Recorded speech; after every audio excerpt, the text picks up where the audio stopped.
El tema de hoy es resistencia a antimicrobianos.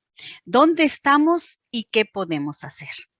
Los antibióticos utilizados por primera vez en la década de 1940 constituyen uno de los grandes avances de la ciencia. Sin embargo, su abuso ha dado lugar al desarrollo de bacterias que no responden ahora a los antibióticos que antes eran eficaces. Las bacterias, que son microorganismos vivos conformados por una célula y están por todas partes, en su mayoría no causan daño y en algunos casos hasta llegan a ser beneficiosas. Los virus, que no están vivos y no pueden existir por sí solos, son partículas que contienen material genético envuelto en una cubierta proteica y no responden en absoluto a los antibióticos. Sin embargo, a veces se dificulta distinguir el padecimiento y se dan antibióticos para uno o para otro. Las bacterias han vuelto cada vez por ello más resistentes y cada vez es más difíciles de tratar infecciones por neumococos, que son los que provocan neumonías, infecciones de oídos, sinusitis, meningitis, afecciones de la piel, tuberculosis. ¿Dónde estamos? ¿Y qué podemos hacer ante esta resistencia de antimicrobianos? Para ello, hoy, nuestro invitado, conocedor del tema, infectólogo, doctor Eric Ochoa Hein, bienvenido, ¿sí? Es médico internista e infectólogo.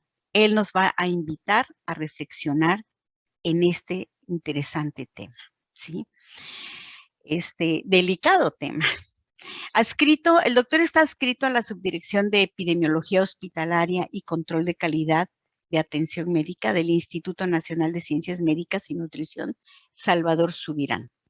Es profesor de pregrado en medicina en la UNAM, La Salle y la Universidad Panamericana. Autor y coautor de más de 10 publicaciones internacionales y tiene nombramiento a candidato en el Sistema Nacional de Investigadores. Doctor, bienvenido. Es muy grato que esté con nosotros y también que nos invite a reflexionar sobre este delicado tema. Doctor, el público es suyo. Licenciada Guadalupe López y todas las panelistas, muchas gracias por esta invitación. También ya vi que se conectó la licenciada Marta Huertas, entonces Sí. también le agradezco a ella y pues bueno, desgraciadamente ya no puedo hablar mal de la América, no es cierto. Entonces agradezco mucho la invitación de parte, por supuesto, de la Federación Mexicana de Enfermería Quirúrgica para este tema que es sumamente importante para todos en la actualidad. No solamente a los que nos dedicamos a la medicina, sino que realmente permea en muchos otros contextos. Pero bueno, nosotros estamos de lleno con esto todos los días, así que efectivamente la intención del día de hoy es invitar a la reflexión en este tema, a que nos interesemos y nos involucremos. Entonces, en estos minutos no daré la solución a todos los problemas del mundo en este aspecto, pero sí daré algunos consejos que nosotros podemos ir adoptando. Entonces, justamente la plática es dónde estamos en estos momentos en resistencia a antimicrobianos y algunos consejos muy particulares que en este momento podría hacerles a todos nosotros. Entonces, abarcaré unos cuantos conceptos acerca de resistencia a antimicrobianos, cómo se han ido desarrollando estos en el tiempo, cuál es el estado actual de resistencias en el mundo, así como en México, qué se puede hacer y qué se está haciendo para combatir la resistencia a los antibióticos, de qué forma podemos contribuir cada uno de nosotros para luchar contra este problema y daré unas conclusiones y palabras finales. Y por supuesto al final también estaré atento a todas sus preguntas.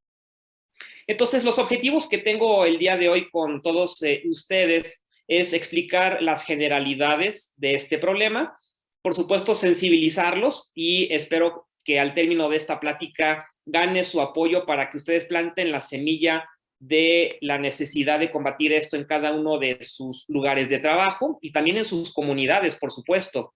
Que nosotros a través de esta discusión podamos compartir algunas ideas, que no solamente sea de mí hacia ustedes, sino también de ustedes hacia todos, y que podamos también establecer las acciones generales para combatir la resistencia a antimicrobianos.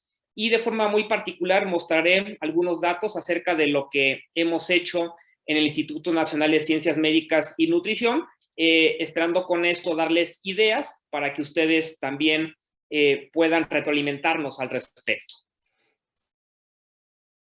Entonces, bueno, desgraciadamente no voy a dar soluciones mágicas. Todos quisiéramos que esto fuera mucho más sencillo, pero bueno, a la medida en que todos vayamos poniendo nuestro granito de arena, las cosas serán mucho mejores. Entonces, para empezar, quiero recordar qué es lo que se entiende por antibiótico, que es una sustancia dirigida contra las bacterias, que es usada para tratar o prevenir infecciones, en este caso bacterianas, mediante la eliminación o inhibición del crecimiento de estos en nuestros cuerpos. Y estas sustancias se obtienen tanto de otros microorganismos como de síntesis química.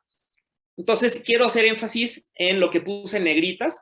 Los antibióticos pueden tanto aniquilar totalmente las bacterias como inhibirlas. A veces no forzosamente se requiere aniquilar por completo las bacterias y se puede combatir una infección solamente reduciendo la carga de bacterias y permitiendo que el cuerpo pueda realizar el resto del trabajo.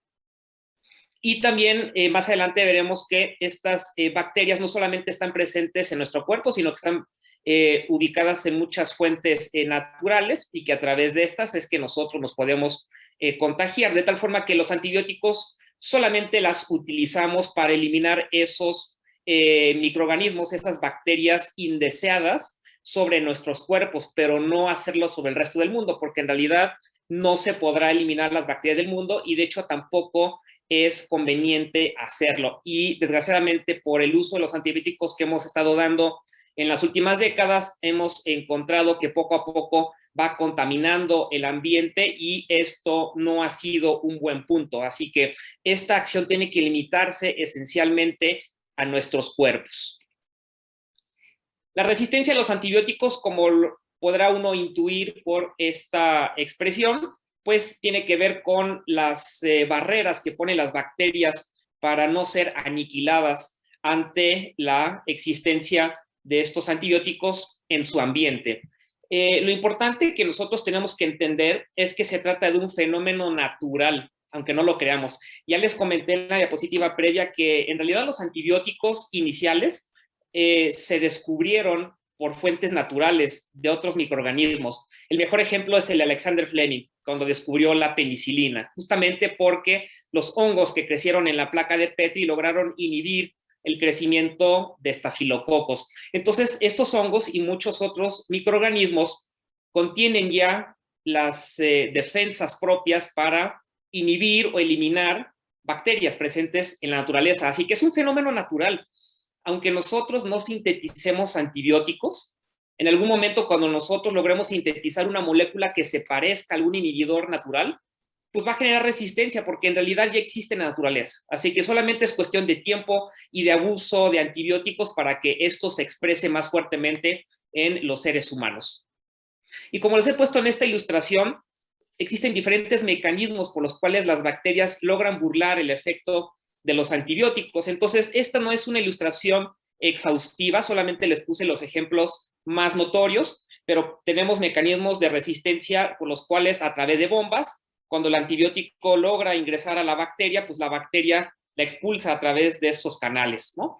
O, por ejemplo, puede bloquear esas entradas. Entonces, el antibiótico está presente afuera en buena concentración, pero la bacteria no permite que esa molécula pueda atravesarla y llegar dentro de sí. O incluso estas enzimas que están presentes en la membrana, pues modifican la estructura química de los antibióticos por inactivación enzimática y entonces pues modifican totalmente la forma como está constituida, de tal forma que pierde totalmente su efectividad. O incluso una vez dentro de la célula, si es que logra atravesar el antibiótico todas estas barreras, pues la bacteria todavía puede poner trabas a nivel de su material genético o de la síntesis de proteínas desde el material genético, de tal forma que pues evolutivamente las bacterias se han ido adaptando muy bien a este ambiente natural, en realidad. Lo único que hemos hecho los seres humanos es acelerar este proceso o hacerlo todavía más grave con la gran cantidad de antibióticos que estamos utilizando. Entonces, esta ilustración es central para que entendamos que jamás vamos a poder eliminar estos mecanismos de resistencia innatos en las bacterias. Van a existir siempre. Lo que tenemos que hacer es un uso apropiado, racional de los antibióticos y saber que en algún momento van a existir resistencias. Pero sabemos por la experiencia de muchos ejemplos en el mundo que si utilizamos correctamente los antibióticos podemos tratar muy bien las infecciones sin tener que exponernos a que éstas sigan incrementándose con el paso del tiempo. Por si fuera poco, y ojalá pues fuera nada más una bacteria la que adquiere esta resistencia y se muere, ¿no? Estos mecanismos una vez que la bacteria desaparece de la faz de la Tierra. Sin embargo, en la realidad, las bacterias son promiscuas, les digo yo, es decir, intercambian la información y estos mecanismos de resistencia, de tal forma que lo que adquiere una bacteria lo puede pasar a millones de bacterias y pues tenemos varios ejemplos de esto en el mundo. Por ejemplo, lo que más nos preocupa en este momento, resistencia a carbapenémicos, que se consideran antibióticos de última línea para tratamiento de ciertas infecciones que no son amenas a tratamientos con antibióticos de menor espectro, pues este mecanismo de resistencia de generación de carbapenemasas, que son enzimas que degradan a los carbapenémicos, se han ido pasando entre bacterias, ¿sí? Entonces, pues el problema no acaba con una bacteria, sino que una vez que una bacteria tiene este mecanismo, la puede comunicar y compartir con otras. Así que estamos en un ambiente sumamente complejo. Mucho más porque las bacterias están presentes en todos lados. De hecho, nosotros humanos somos 50% bacteria y 50% humano. Ya está medido esto, o sea, tenemos esta misma cantidad de bacterias, la mitad de nuestro ser, sobre la piel, en el tracto gastrointestinal, y de hecho cumplen funciones esenciales, requerimos de esas bacterias. El problema es que cuando nosotros utilizamos antibióticos y pretendemos eliminar a las que son patógenas, las que originan enfermedad, también estamos en cierta forma atentando contra nuestra propia flora. Entonces, eso tampoco es correcto, ¿no? La imagen de la derecha, lo que ustedes ven, pues es también cómo varía la composición, los tipos de colonias de bacterias por sitio anatómico. Entonces, no es lo mismo hablar de bacterias en la espalda, que es una zona mucho más seca que, por ejemplo, los pliegues del codo, de las rodillas, en donde yo les llamo zonas tropicales, ¿no? Como las ingles, las axilas también, en donde por la humedad y el calor existen bacterias diferentes. Entonces, esto es importante reconocerlo porque los antibióticos van a estar dirigidos no solamente contra patógenos, sino también contra ciertos tipos de bacterias benéficas que resisten el efecto de bacterias patógenas. Por eso es que hacemos tanto énfasis hoy en día en seleccionar el espectro antimicrobiano que sea correcto para tratar el tipo de bacteria que está causando la infección y también para minimizar el riesgo de que se atente contra nuestra propia flora, que nos ayuda a combatir curiosamente contra esas bacterias invasoras. Entonces, pues reconozcamos que somos igualmente bacterias que seres humanos. Entonces, lo que nosotros tomemos, lo que nos apliquen por vía intravenosa, nos va a afectar necesariamente, aunque no lo notemos. Y aquí está la famosa línea del tiempo que seguramente muchos de ustedes ya han visto, pero que pretendo hacerlo un poquito animado para que ustedes vean cómo ha sido esta problemática. Entonces, la línea del tiempo empieza en 1930 con la síntesis de antibióticos que está puesto en la parte de arriba y cómo poco a poco han ido apareciendo las resistencias a dichos antibióticos. Entonces, si yo les hablo acerca de las sulfas, que fueron los primeros antibióticos en estar disponibles comercialmente por ahí de la década de los 30, pues ya para la década de los 40 estaba documentada la resistencia, sumamente rápido. Para penicilina ni se diga, no tardó ni 5 años. Cloranfenicol, que es un antibiótico que ya prácticamente no utilizamos hoy, pues igualmente se vio afectado. Las tetraciclinas, pues realmente no pasó prácticamente ni 2 años. Y entonces yo les puedo ir pasando así cada una de estas, ¿no? Y lo voy haciendo un poquito más rápido para que vean que a cada acción corresponde una reacción de las bacterias. Entonces, para antibiótico que salga al mercado, pues va a existir mecanismo de resistencia tarde o temprano. Pero la otra cosa que quiero que noten en esta línea del tiempo y que es alarmante es que si ustedes son observadores, desde la década de los 70 hasta prácticamente el inicio del siglo actual, no hubo prácticamente desarrollo de nuevos antibióticos. Fueron muy pocos los ejemplos. De tal forma que nosotros actualmente estamos arrastrando con este déficit del desarrollo de antimicrobianos que hoy en día ya es una urgencia por la cantidad de resistencias que tenemos. Entonces, nuevos antibióticos que salieron en este siglo, como linezolid o daptomicina, que están puestos hasta el final de la línea del tiempo, pues desgraciadamente se documentó resistencia poco tiempo después, lo cual no era inesperado. De tal forma que lo que requerimos es también desarrollo de investigación para que tengamos más antibióticos que podamos estar rotando de alguna forma y poder limitar también a través de esta acción la aparición de resistencias. Al fin de cuentas es un cuento de no acabar, así que nos tenemos que acostumbrar a utilizar correctamente este importante armamentario terapéutico.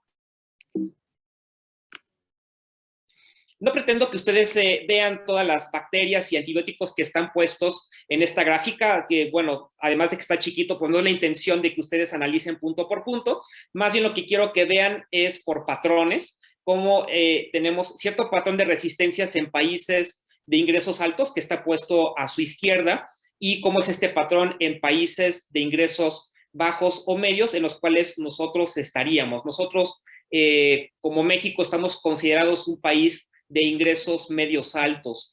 Vean ustedes que es ciertamente diferente. Existe una mayor resistencia en general a diferentes bacterias epidemiológicamente importantes, con resistencias que rondan más o menos entre el 30 y el 80%. Comparados con países de ingresos altos, pues en realidad esto es mucho más importante, como ustedes podrán notar. Y las bacterias que están puestas aquí son las que característicamente generan infecciones intrahospitalarias, que son sumamente agresivas. Cuando analizamos el uso de antibióticos, igualmente, comparando países de ingresos altos con países de ingresos bajos y medios respectivamente, vemos que no existe aparentemente mucha diferencia. Sin embargo, como bien comentaba la licenciada Guadalupe López al inicio, algunas otras situaciones como el contexto socioeconómico, higiénico, de sanidad, etcétera, facilita que desgraciadamente se den condiciones en estos países para que se pueda incrementar el problema. Así que, como ustedes verán, tenemos una gran tarea que cumplir. Les quiero pasar algunas gráficas acerca de resistencia en México para algunos organismos selectos que ustedes pueden consultar en la referencia que he puesto al pie de las siguientes diapositivas, así que pueden jugar con la información porque es bastante interactivo, pero la intención que tengo es que nosotros veamos cuál es el nivel de resistencias a lo largo de este siglo para algunas bacterias representativas. Empezando por Escherichia coli, que actualmente es un dolor de cabeza porque además de que es una bacteria que frecuentemente ocasiona infecciones intrahospitalarias y comunitarias, pues cada vez ha ido generando mayor resistencia a diferentes antimicrobianos. Entonces, quizá no se vea muy bien, pero la línea que está en amarillo es de quinolonas. Ven ustedes que la resistencia actualmente ronda por ahí del 65%. En rojo están las cefalosporinas, lo que conocemos más bien como organismos BLES. Entonces, también ronda por ahí del 65%. Y vemos en azul un grupo de antimicrobianos que casi no utilizamos hoy en día, que son los aminoglucósidos, y que curiosamente por este bajo uso probablemente se relacione con la baja tasa de resistencias que vemos para este grupo de antimicrobianos. Pero ven ustedes que quitando cefalosporinas y quitando quinolonas, pues realmente nos quedan muy pocas opciones para tratar este tipo de bacterias que ocasionan infección.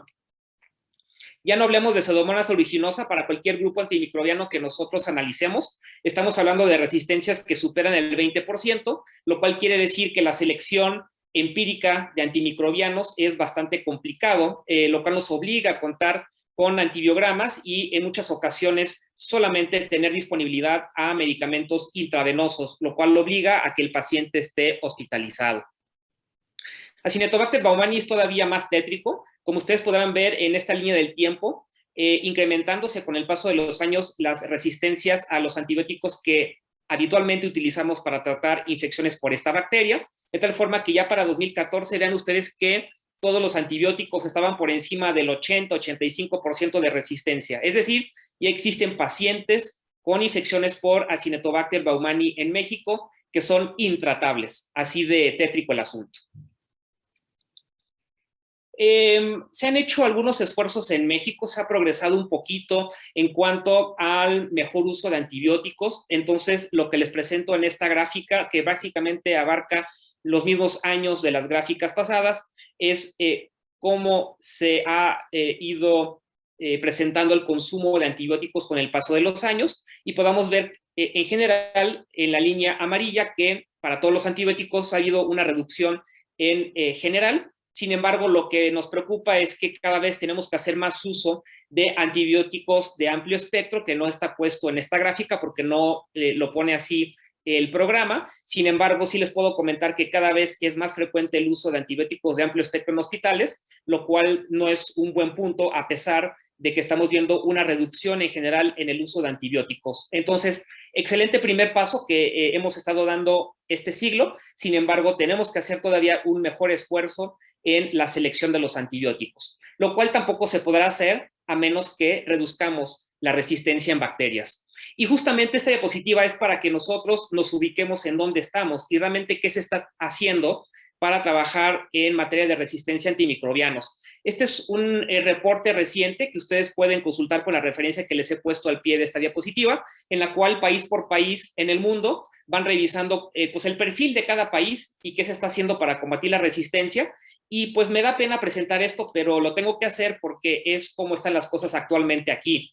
No contamos con un plan nacional bien armado para combatir este problema. No tenemos tampoco un sistema de vigilancia mundial. No estamos inscritos, digamos, a este programa. No se está haciendo vigilancia en el país en general de resistencias en humanos, tampoco en animales. A pesar de que sabemos, de acuerdo con este mismo reporte, de que existe una alta tasa de resistencia a antimicrobianos en estos dos organismos representativos aislados de animales. ¿Qué quiere decir esto? Pues que se está utilizando también antibióticos en animales de forma indiscriminada. Pero lo peor de todo es que nosotros humanos somos consumidores finales de estos animales. Así que, ¿qué creen que pasa? Sí, nosotros estamos consumiendo antibióticos en nuestra comida a pesar de que no estamos consumiendo las píldoras, ¿no?, prescritas en una farmacia. Por eso es que pues cada vez vemos más personas que presentan resistencia a antibióticos a pesar de que nunca los han utilizado propiamente para tratar una infección. De tal forma que, como ustedes ven, no solamente se trata de luchar contra la resistencia de antibióticos en humanos o de regular el uso de antimicrobianos en humanos, sino que también tenemos que ver más allá. Entonces, esta gráfica es para que nosotros veamos comparativamente cuál es el uso de antimicrobianos en diferentes contextos. Ven ustedes que el consumo de humanos explica un porcentaje, pues diría yo, bastante bajo del consumo en general que se le da en el mundo a los antimicrobianos. Pónganle ustedes un 25% si quieren. Vean cómo el resto de los antibióticos se utilizan en ganadería, avicultura, porcicultura, piscicultura, y aquí no está puesto, pero incluso también se utiliza en agricultura, en las plantas. Entonces estamos ante un gravísimo problema que no podremos combatir solos en el hospital. Tenemos que ver más allá. Recordemos que los hospitales no son sistemas cerrados, son sistemas que mantienen comunicación con el resto de la comunidad. Son sistemas abiertos, muy dinámicos. Entonces, lo que pasa en el ganado, lo que pasa en un rancho, puede afectar un hospital y viceversa, ¿sí? Entonces, esto es para que nosotros veamos en perspectiva que el trabajo que hagamos en hospitales va a ser muy importante, pero no va a ser suficiente. Es por esto que recientemente en México y a través del grupo de trabajo de la UNAM, que es el PUCRA, es el Plan Universitario para el Control de Resistencias Antimicrobianas, se está impulsando a nivel nacional la estrategia de Una Salud, que justamente lo que pretende es abarcar el uso de antimicrobianos en diferentes esferas y que se aborde toda esta problemática, entendiendo que la salud de los humanos depende de muchos otros factores más allá del propio humano. De tal forma que les puse estos 5 puntos que son centrales en esta estrategia, que tiene que ver con la educación y capacitación en materia de resistencias, de lo cual esta plática pues es solamente una parte muy pequeña de todo el esfuerzo. Vigilancia e investigación en salud humana y animal, lo cual tiene que tener evidentemente un presupuesto que está puesto hasta el último punto. Tenemos que reducir infecciones humanas y animales a través de medidas preventivas, porque de otra forma vamos a tener que tratar infecciones que son altamente resistentes o vamos a tener un amplio número de infecciones que van a obligar al uso incrementado de antibióticos, que va justamente en contra del control de las resistencias antimicrobianas. Tenemos que optimizar el uso de antimicrobianos, tanto en humanos como en animales, y más allá, incluso en plantas. Y, por supuesto, tener una inversión sostenida, tener un presupuesto propio para llevar a cabo todas estas actividades, tanto de tratamiento, desarrollo de nuevos fármacos, la prevención de resistencias, y también para apoyar las medidas preventivas epidemiológicas en cuanto a las infecciones, tanto en la comunidad como en el hospital.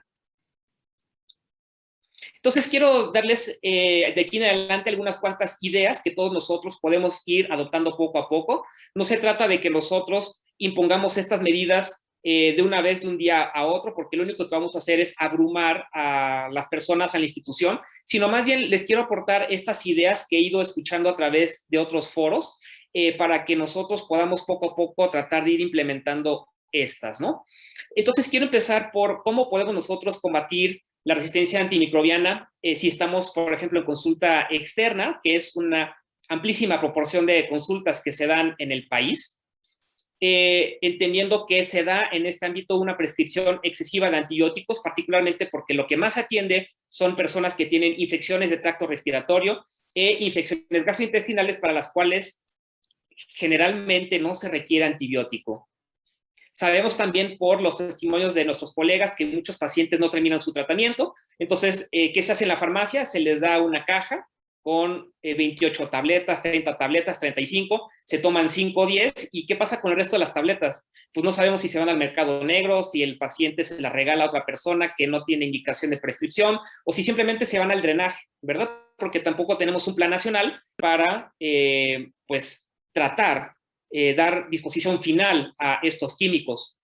A veces tampoco hay la competencia suficiente de parte de nosotros como para prescribir antibióticos. A veces los medicamentos de moda son los que se prescriben, o pase usted a la farmacia de consultorio y, al consultorio de farmacia, y en la misma farmacia le prescribimos, ¿no? O le vendemos el antibiótico que el doctor nos hizo favor de prescribir, ¿no? Entonces, medicamentos de moda, presión por parte de pacientes, así que tenemos que hacer toda una campaña educativa en la comunidad. Marketing, por supuesto, las farmacéuticas están interesadas en obtener ganancias y, desgraciadamente, algo que estamos viviendo cada vez más frecuentemente, la prescripción por existencias y no por indicación médica. Entonces, ven ustedes que hay muchos factores que, desgraciadamente, no están en nuestras manos, pero la intención aquí es que nosotros nos sensibilicemos al hecho de que existen estos factores y que de alguna forma tenemos que tratarlos con las personas que, ¿no? Con las autoridades que tienen que ver con la toma de decisiones. ¿Cómo combatir la resistencia en el hospital? Pues es todo un programa. No depende solamente de epidemiología, no depende de infectología, no depende de cirugía para profilaxis antimicrobiana, depende de toda la organización, que tiene que estar fundamentado en el liderazgo, que las autoridades realmente estén conscientes que tomen el problema en sus manos, que todos nos hagamos responsables de esto, ¿no? Que existan profesionistas bien capacitados, especializados, que nos estemos educando y entrenando continuamente, que se esté monitoreando y supervisando esta actividad, que existan reportes periódicos de retroalimentación y, sobre todo, con base en todo esto que les he comentado, que existan planes que sí se lleven a cabo, porque luego los planes quedan en el papel. Entonces, no debemos de permitir que eso suceda.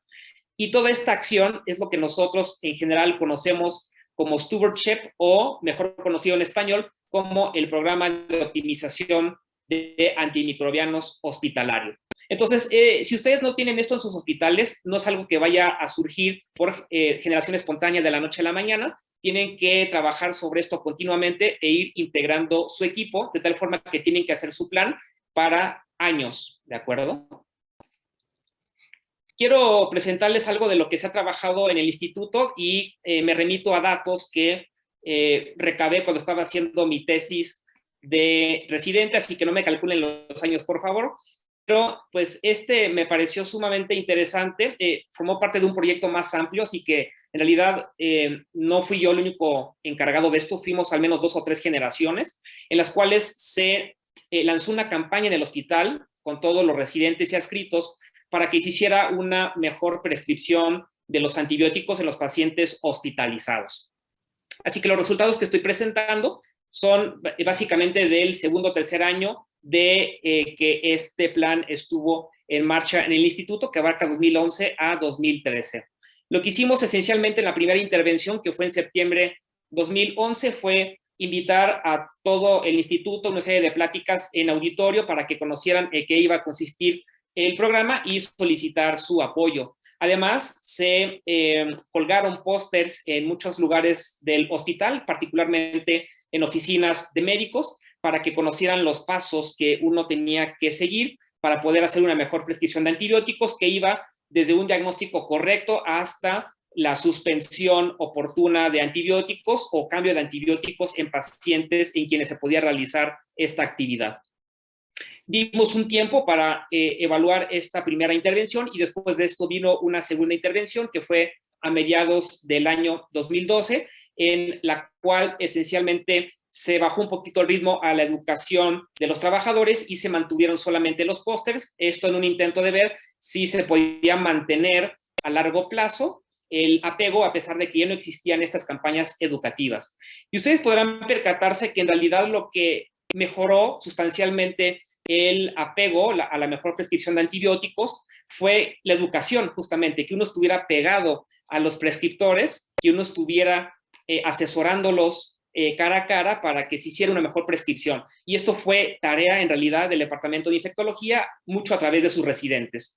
Y para el segundo periodo, a pesar de que estaban puestos los pósters y de que les pedíamos que se apegaran a esto, pues como ustedes ven, se estancó. Digo, no se redujo, pero se estancó en ese nivel que habíamos alcanzado. De tal forma que no basta nada más con colocar pósters y pedirles que los lean, sino que hay que darle duro día con día a la educación y estar pegados a los prescriptores para que hagan un mejor uso de estos insumos.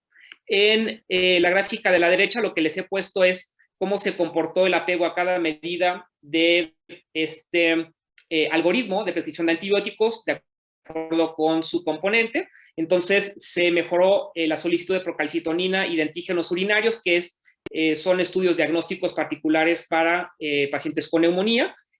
Para el caso de cultivos mejoró realmente marginalmente, pero no fue significativo. No hubo como tal mucha mejoría en el desescalamiento de antibiótico, ¿no? Se pedían nuevos cultivos en aquellos pacientes que no tienen buena evolución, pero igualmente no fue algo tampoco sumamente significativo. Y por último vemos que la suspensión de tratamiento pues realmente también nos ha costado mucho trabajo convencer a nuestros colegas, al menos en esos años en que hicimos el estudio. Entonces, como ustedes podrán ver, en ese momento procalcitonina, antígenos urinarios, eran estudios novedosos en el instituto y como que se antoja decir que cuando existe alguna novedad atraemos, ¿no?, la atención de nuestros colegas, pero en realidad viendo ya los resultados de este algoritmo, lo que nos interesaba hacer que era desescalar, ¿no?, reducir el espectro de uso de antimicrobianos o de suspender tratamiento, pues no vimos un impacto tan grande como hubiéramos querido. Sin embargo, pues bueno, son pues algunos indicios de que se puede lograr cosas buenas a través de la educación. Quizá, afortunadamente para nuestra grata sorpresa, vimos que con el paso del tiempo, a través de estas intervenciones, hicimos, digamos, un mejor mezclado de antibióticos. Como ustedes podrán ver en la extrema izquierda, por ahí del inicio del año 2011, pues se utilizaba mucho cierto tipo de antibióticos y casi no se utilizaba cierto tipo de antibióticos. Sin embargo, conforme fue pasando el tiempo, hicimos más homogénea esta prescripción. Así que vean ustedes que ya hacia mediados de 2013, pues estábamos utilizando más o menos en cantidades más similares estos antibióticos. Y esto es algo que en diferentes estudios han notado que puede ayudar a reducir resistencias con el paso del tiempo. Si nosotros presionamos con un solo tipo de antimicrobianos, entonces vamos seleccionando bacterias que resisten a ese grupo particular de antimicrobianos. Pero si al mismo tiempo estamos utilizando diferentes tipos de antimicrobianos, entonces va a ser prácticamente imposible para una bacteria formar resistencia al mismo tiempo para todos esos tipos de antibióticos. De tal forma que esta prescripción más homogénea de antibióticos que vimos al final, pues es un dato que afortunadamente es positivo para la educación que se lanzó en el mejor uso de antibióticos en nuestra institución.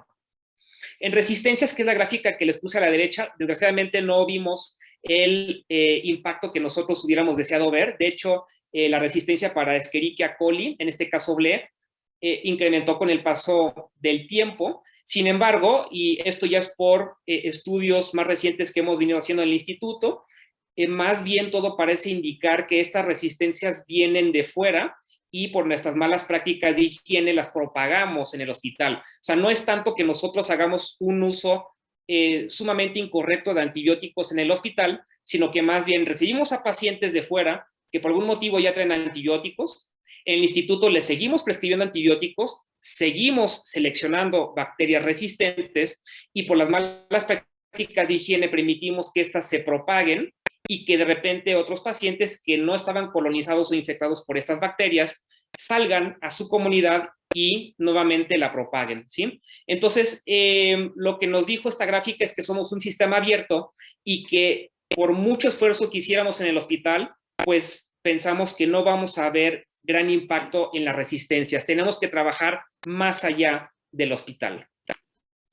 Entonces, con esto, pues quiero pasar a la parte final de la plática, qué podemos hacer nosotros y qué hemos hecho en el instituto para ayudar a combatir este problema. Entonces, quiero empezar por nosotros, cada uno de nosotros, ¿no? Como individuos en nuestra casa, en nuestra comunidad, ¿cómo le podemos hacer? Les he puesto dos enfoques, empiezo con este, que es el comunitario, y en la siguiente diapositiva aparece qué podemos hacer en nuestros hospitales o centros de salud. De tal forma que yo quiero platicarles 3 puntos muy particular que quiero dejarles de tarea, ¿no? O dejarles en su acordeón para que lo repitan día con día. De tal forma que en nuestra comunidad, en nuestras casas, dediquemos tiempo a educar, así como estoy dando yo la plática, que ustedes también puedan transmitir esta información a otras personas, que también se eduquen a ustedes mismos, porque hemos atendido colegas médicos de enfermería, etcétera, que solicitan muchas veces antibiótico para tratar infecciones respiratorias o gastrointestinales, o peor aún, que algún colega médico prescribe y entonces nosotros como receptores, como pacientes, decimos, pues está bien que si el médico lo prescribe, entonces me lo tomo, pero no tenemos esa actitud crítica a veces para preguntarle al médico por qué me está prescribiendo algo que yo sé que no voy a requerir, ¿sí? Entonces, empieza por nosotros, por no permitir que nos prescriban antibióticos, también por no dejar que lo hagan con nuestros familiares y por pasar la información al resto de personas de nuestra comunidad. El segundo punto que les dejaría de tarea, también me incluyo, por supuesto, todos lo tenemos, es promovamos las medidas preventivas. Nunca han sido más importantes. Ahora, en términos de pandemia, creo que muchos hemos comprendido exactamente cuál es el rol que juega el distanciamiento, el uso de cubrebocas, la higiene de manos, la vacunación. En la medida en que nosotros evitemos infecciones, vamos a evitar que se estén propagando bacterias resistentes y también evitaremos que se utilicen antibióticos. Entre menos infecciones haya, menos tentación va a existir, por ejemplo, para tratar infecciones respiratorias e infecciones gastrointestinales que a veces, desgraciadamente, no podemos evitar que sean prescritos. Tercer punto, todos tenemos que mantenernos actualizados. Entonces, cada vez va surgiendo una mayor comprensión de este problema y lo que estoy diciendo en este momento seguramente va a cambiar dentro de 5 años. Entonces, tenemos que hacer esto parte de nuestro hábito, ¿no? Dedicar, aunque sea 10 minutos todos los días para ver qué hay de nuevo en materia de combate a resistencias antimicrobianas. ¿Qué podemos hacer en nuestros hospitales? Aquí puse nada más 4 tareas que creo que son imprescindibles. Primera situación, que sepamos qué pasa en nuestros hospitales, porque desgraciadamente en no todos se sabe qué está pasando, qué antibióticos se utilizan, qué bacterias resistentes hay, qué tipo de infecciones hay, qué tipo de pacientes me están llegando de la comunidad, qué tipo de resistencias tienen. Entonces, tenemos que hacer una investigación de qué está pasando, porque de otra forma no sabemos de dónde partir, ni establecer metas, ni saber si las hemos cumplido. Entonces, primera gran tarea. Segunda tarea, creo que ya les quedó claro con las diapositivas previas, tenemos que integrar un equipo multidisciplinario y me da muchísimo gusto que justamente este foro procure que se haga esto, que se cuente con opinión experta de personal de enfermería, microbiología, de químicos, de personas de la comunidad con diferentes conocimientos en ciencia. Creo que esto enriquece totalmente al grupo, nos permite ver diferentes perspectivas y que nosotros podamos abordar mucho mejor el problema. Recordemos incluso que nuestros amigos ganaderos, agricultores, etcétera, están involucrados en esto. Entonces, justamente son parte del equipo, ¿sí? Tercer punto, tenemos que fijarnos metas de a dónde queremos estar en 5 o 10 años en cuanto a las resistencias, en desenlaces de los pacientes, en consumo de antibióticos, en qué tipo de antibióticos. Si nosotros fijamos metas, podemos planear para cumplirlas. Si no tenemos metas y dejamos toda la deriva y a ver qué pasa, pues no vamos a obtener ningún resultado. Y cuarto punto, creo que es el más importante de todos. Tenemos que estarnos evaluando constantemente, tenemos que ser críticos con nosotros mismos, de poder ser muy maduros y decir, pues lo hemos cumplido, no lo hemos cumplido, qué he hecho, qué no estoy haciendo, qué me falta por hacer. Entonces, en la medida en que nosotros tomemos esta actitud crítica constructiva, podremos ir mejorando esta situación. ¿Qué hacemos nosotros en el instituto? Hacemos muchísimas cosas. Aquí les puse un resumen de lo que creo es más importante. Nosotros, año con año, hacemos un análisis de la cantidad y tipo de antibióticos que se estuvieron prescribiendo en el hospital. También sacamos un antibiograma anual de los organismos que más frecuentemente ocasionan infecciones en el hospital. Y de esta forma podemos ir nosotros comparándonos en el tiempo, saber cómo hemos estado.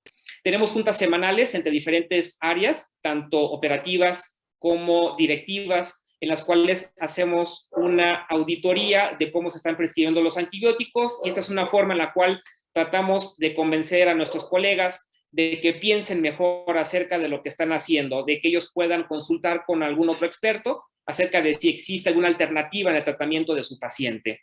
Tenemos presencia persistente de los residentes de infectología. Ellos cumplen una labor valiosísima en el hospital, pasando interconsulta día a día con todos los pacientes que están utilizando antibióticos, así que ellos son realmente el sostén de todo este programa.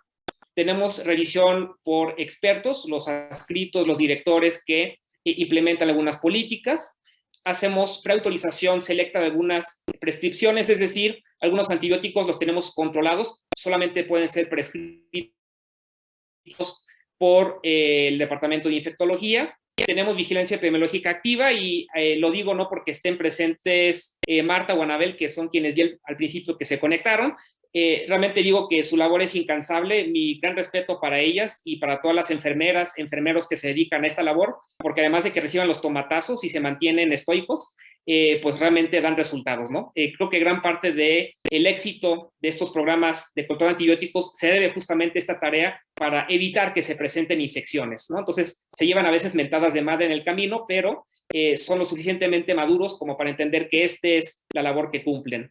Retroalimentación periódica, particularmente lo hacemos con Codecin, creo que muchos hospitales hacen lo mismo. Tenemos capacitación anual en nuestros prescriptores, llevamos a cabo labores de investigación y actualmente nos estamos ya insertando en el programa de la UNAM, nos estamos uniendo como equipos para poder hacer mejor labor y estamos por implementar en el instituto, espero que ya, guías de prescripción dinámicas, incluso por aplicación en el teléfono para que podamos estar presentes con el prescriptor directamente. Hemos notado algunos obstáculos y retos que creo que ustedes también pudieran haber encontrado y que les sirve para planear. Nosotros hemos notado que como hospital, a pesar de que hacemos muchos esfuerzos, no vamos a llegar a ninguna parte si no nos enfocamos también a la comunidad. Nos van a seguir llegando pacientes con bacterias resistentes, así que tenemos que ver hacia afuera también. En farmacia tenemos también un gran reto porque hemos tenido algunos problemas en la trazabilidad de la prescripción de los antibióticos. No siempre tenemos toda la información que quisiéramos acerca de los antibióticos que salen o que llegan finalmente al paciente. Entonces, esto es algo bien importante. Tiene que haber un registro preciso de todo lo que llega y todo lo que sale.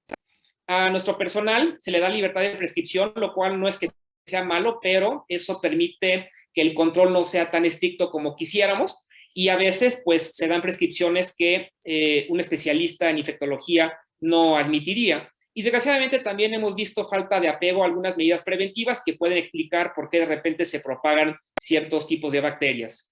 Vemos pacientes cada vez más complejos, entonces entre más debilitado esté, más comorbilidades tenga, mayor uso de fármacos, mayor estancia intrahospitalaria, esto va a hacer que nuestros pacientes sean mucho más vulnerables. Entonces también tenemos que saber identificar estos pacientes para que seamos todavía más estrictos con las medidas preventivas en ellos y, por supuesto, con el uso de antibióticos. Finalmente, algo que comenté hace algunos minutos, nos estamos enfrentando en el instituto actualmente a un arsenal limitado de antibióticos. A veces quisiéramos prescribir un tipo de antimicrobiano de bajo espectro que no podemos utilizar porque no existe, así que se utiliza el de mayor espectro que sí hay, pero que desgraciadamente va a promover, si esto sigue, el desarrollo de resistencias. Entonces también tenemos que solicitar a nuestras autoridades que sean sensibles a que necesitamos tener acceso a los antibióticos que nosotros estamos solicitando. Con esto quiero llegar a conclusiones y palabras finales. Recordemos que las resistencias a antibióticos siempre van a existir, sin embargo las podemos controlar y hay ejemplos muy buenos en el mundo de cómo se puede reducir sustancialmente la resistencia antimicrobiana si nos enfocamos en comunidades y en hospitales. Los programas de buen manejo de antibióticos han permitido tanto reducir consumos como resistencias. Tenemos que considerar que salud humana, animal y agropecuaria están ligadas y están asociadas todas entre ellas. Así que tenemos que ver también hacia estos sectores. Para impactar en resistencias tenemos que ver más allá de lo que pasa en los hospitales e incluso yo diría más allá de nuestro país. Así que incluso si nosotros hacemos una gran labor en nuestro país, si no nos enfocamos tampoco a lo que pasa afuera, pues posiblemente tengamos problemas.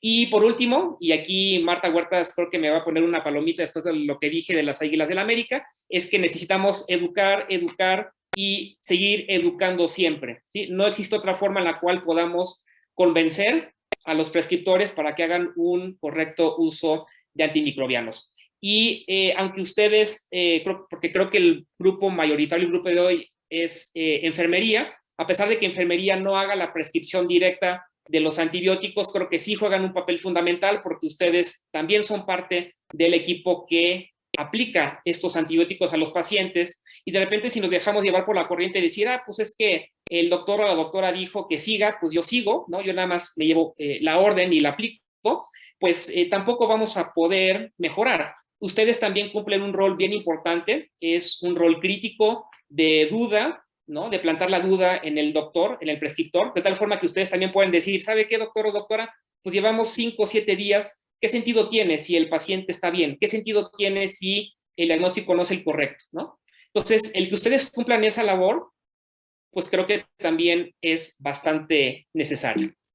Ojalá que en cada uno de sus lugares exista esta cultura o que se vaya fomentando y formando para que en el futuro, cuando nos toque ser pacientes, pues nosotros seamos usuarios de este sistema que nosotros ayudamos a crear. Con esto termino, espero que haya sido interesante esta plática, espero que les haya despertado el interés y que quieran conocer más y educarse. Aquí les dejo mi contacto por cualquier duda, opinión que quieran ustedes intercambiar conmigo y con el instituto en general, pues todo será bienvenido, así que tienen teléfono y correo para lo que no se alcance a comentar en este momento, pues se pueda hacer en el futuro. Agradezco su atención y quedo atento a las preguntas. Muchas gracias, doctor Eric. Interesante, muy interesante. De ahí que tenemos que unir esfuerzos todos. Bueno, sí hay preguntas por ahí y hay muchas inquietudes. Mis felicitaciones por este momento de reflexión de qué estamos haciendo, ¿sí? Y bueno, a cuidarnos. ¿Qué tenemos, José?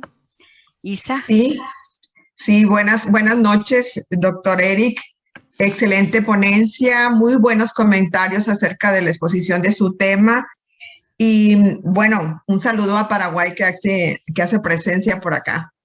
En el 2017-18 aproximadamente, doctor, la OMS emitió 21 recomendaciones para la prevención de infecciones de sitio quirúrgico.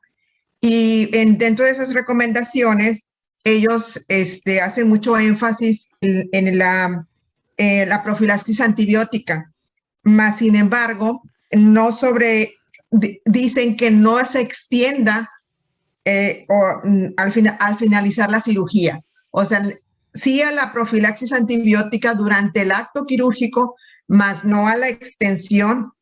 O sea, que no se extienda estos antibióticos. ¿Nos puede ampliar un poquito más esta recomendación que nos hace la OMS? Sí, por supuesto, y empezaré por lo más sencillo. No es profilaxis si se utiliza más allá del tiempo recomendado, ¿verdad? Porque profilaxis es prevenir. Entonces, ¿verdad? Digamos que el fundamento de utilizar el antibiótico al momento de la incisión es para que exista concentración de antibiótico en donde se está realizando la herida y que se pueda evitar que en ese momento exista replicación bacteriana, tanto en la incisión como durante todo el acto quirúrgico. De tal forma que uno cuando ya cierra la piel y está aplicando todos los principios de antisepsia, pues no se tiene que utilizar antibiótico porque no existe como tal una infección. Lo que hicimos fue nada más evitar que las bacterias se replicaran en el sitio de la incisión, que es cuando la piel queda vulnerable y puede permitir el paso de bacterias tanto residentes como transitorias. Así que si se utiliza más allá del tiempo quirúrgico, pues ya no es profilaxis, eso ya es uso terapéutico y pues no debe de ser. Y lo que se ha visto en estudios es que el prolongar los antimicrobianos, de hecho, se asocia con peores desenlaces. Entonces, no está indicado. Muy bien. ¿Cuál sería el antibiótico más adecuado para la profilaxis antibiótica? Claro, esto varía por tipo de cirugía, por el sitio anatómico que se está incidiendo. Tiene que ver mucho con el tipo de flora que hay sobre piel o sobre mucosas, así que existe toda una guía muy amplia de esto, pero en general les puedo decir que las cefalosporinas de primera generación son las que tienen mejor evidencia científica y las que tienen el menor espectro para lo que se quiere cubrir, que son cocos gram positivos y bacilos gram negativos que no presentan mecanismo de resistencia a estos antibióticos, que son la gran mayoría. Entonces, sería definitivamente la base sobre la cual construir el programa en cada hospital, pero de acuerdo con la casuística de cada hospital, esto podría variar. Ciertamente hay veces en las cuales se requiere un espectro más amplio, pero esto tiene que ser evaluado por expertos, porque si empezamos a utilizar antibióticos de mayor espectro, esto puede ser contraproducente. Muchas gracias, doctor. Isa. Sí, gracias. Doctor, me uno a las felicitaciones de nuestros asistentes. Le mandan felicitaciones y pues bueno, agradecerle su excelente ponencia. Una de las preguntas que tenemos dice, ¿por qué no se hace un plan de emergencia y se retira todo antibiótico del mercado farmacéutico?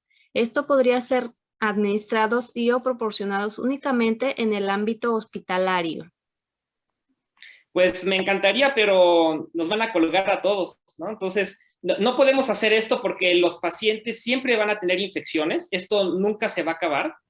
Sin embargo, lo que sí se ha hecho en algunos lugares donde se requiere reducir rápidamente resistencias es un programa temporal de restricción de antibióticos. Entonces, esto en programas de stewardship está indicado por 2, 3 meses, 6 meses, en lugares en los que tienen que rápidamente reducir resistencias, pero después de ese tiempo se tiene que liberalizar otra vez el uso de antibióticos. No se puede mantener la restricción por todo este tiempo.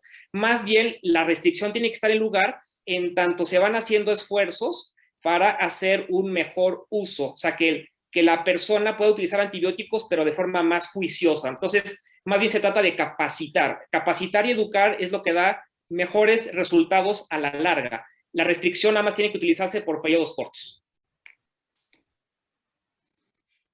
Bien. Muchas gracias. Maestra Finita.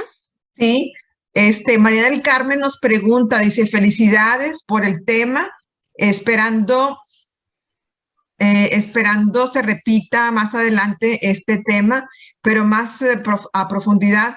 Sería muy bueno que se hablara sobre los paquetes preventivos, y creo que se me movió aquí la pregunta. A ver, permítame tantito.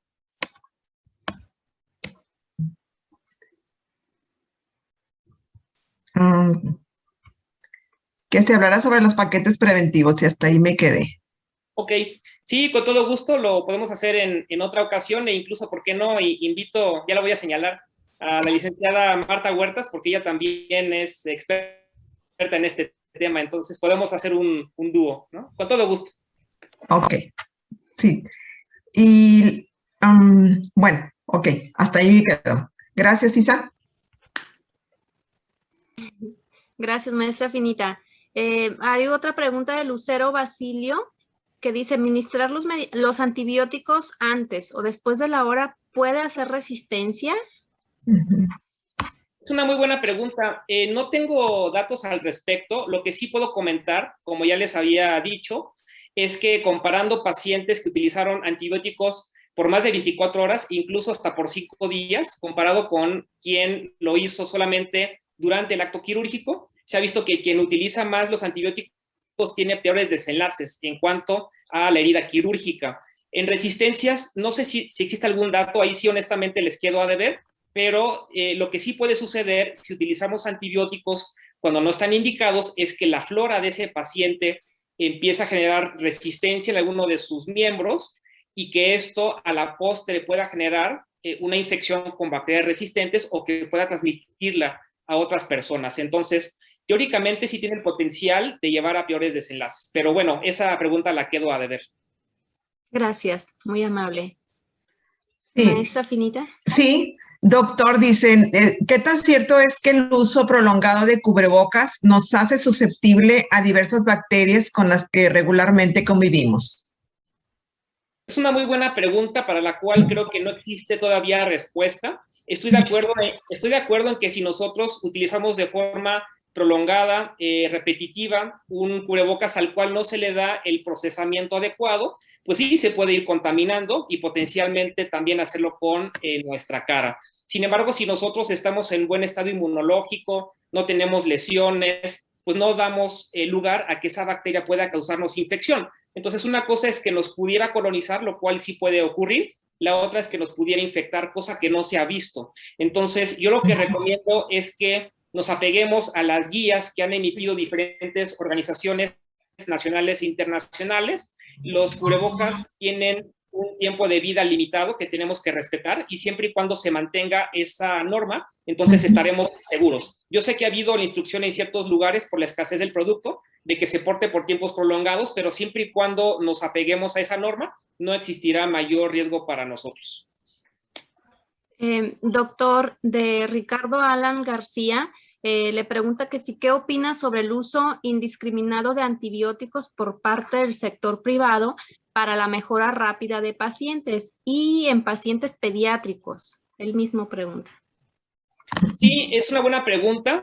Habríamos de definir o de preguntarnos qué entendemos por mejoría rápida, porque no quiere decir que por tener una infección por virus vaya a tener una mejoría más rápida por uso de antibióticos. Al contrario, en realidad el paciente va a tener una mejoría de acuerdo con lo que su cuerpo pues vaya generando, ¿verdad? De tal forma que los antibióticos están de sobra y a veces lo que se interpreta como mejoría es simplemente el que el paciente autolimitó el problema, ¿no? Entonces a veces uno asocia, ay, es que me tomé la píldora y mejoré, pero independientemente de la píldora iba a mejorar. Entonces, no se trata de que se liberalice el uso de antibióticos para que mejoren rápidamente los pacientes. Más bien es utilizarlos cuando están indicados de forma oportuna, por el tiempo indicado y con la formulación indicada, y no utilizarlos en personas que no lo ameritan. Entonces, no se vale que hagamos eso. También he visto publicaciones en donde se ha visto que los colegas médicos que no quieren pasar mucho tiempo en consulta escuchando al paciente, prefieren prescribir y rápido váyase de consulta, ¿no? Eso tampoco está permitido. No debería de suceder, ¿no? Entonces, escuchemos al paciente, hagamos un buen diagnóstico y prescribamos lo que se requiere.